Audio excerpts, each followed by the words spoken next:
Hello everybody, this is Craig from Yard to Table Creations. Today we're going to show you how to prune your lemon tree. We want to look at our tree and make sure that we take all the fruit off of it. Number one mistake that clients make with their citrus trees is they just leave the fruit on their tree, which causes a couple problems. Number one, it doesn't allow the tree to transfer into its next hormonal stage, which is flowering.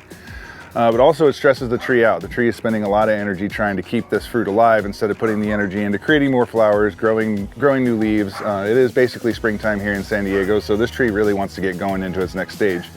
So first thing we need to do is we need to make sure we take all of this fruit off of the tree. Now I know that having this many lemons can be a bit overwhelming. So what I like to tell people to do is bring them to work, because not everybody has a lemon tree.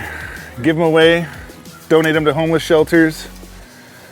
Make a lot of lemonade, but you got to get them off the tree. Now, a couple things we need to look at before we start cutting anything else is we need to look at the structure of our tree. We need to see, is it weighted to one side? Can we see through the tree? If the answer is yes, it's weighted to one side, we need to address that side first. Now, you can see on this side here, we have a branch that's reaching way out here, and it's kind of ruining the shape of this tree. So we need to stop this in its tracks. And when we're pruning, we're looking to get this tree to grow in an upward motion.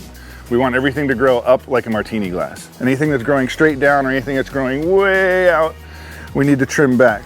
So if we come here, tree branches are just like a line of people. They need a leader.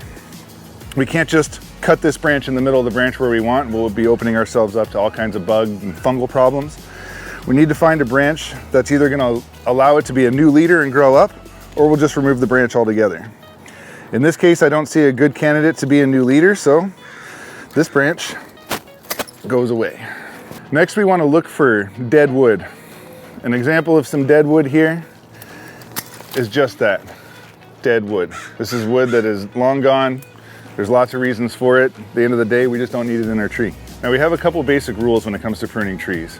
Whenever you have branches that are growing from one side of the tree completely through the other, a good example of that is right here. We have a branch that starts way over here on this side of the tree, and it grows up and right through the middle of the tree and is trying to pop out on this side. All this is going to do is cause opportunities for branches to rub against each other, which again can lead to bug problems, fungal problems, disease problems.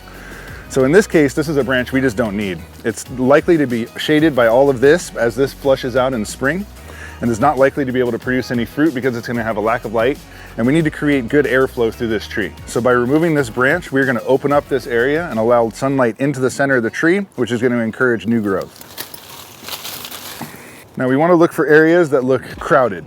Right here would be a really good example. As you can see, we have several layers of branches here. The way citrus trees grow is they grow up through the center, they fall over.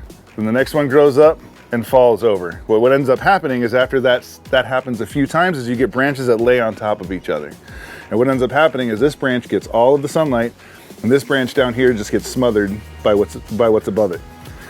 So here we have a branch here that is just laying on top of these branches here. And what that's going to do is prevent these branches from getting enough energy to produce any fruit. We don't want that.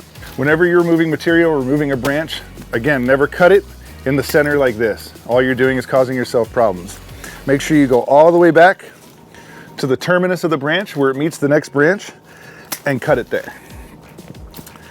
Now, after we do that a couple times in this tree, you will watch this tree open right up. Another mistake that's often made is leaving all of this material on the tree, which over time creates a dome effect where all the leaves on the outside are taking all the energy and everything inside the tree is not getting light, and more importantly, not getting any airflow. Airflow is one of the best ways to control bug and pest problems.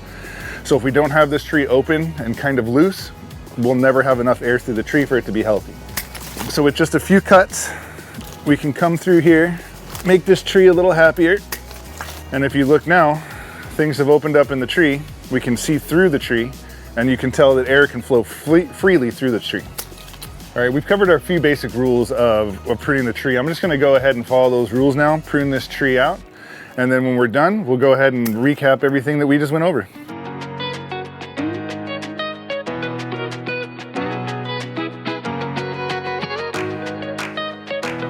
All right, so just a quick recap on the tree. We're all done here. First thing we did was remove the fruit.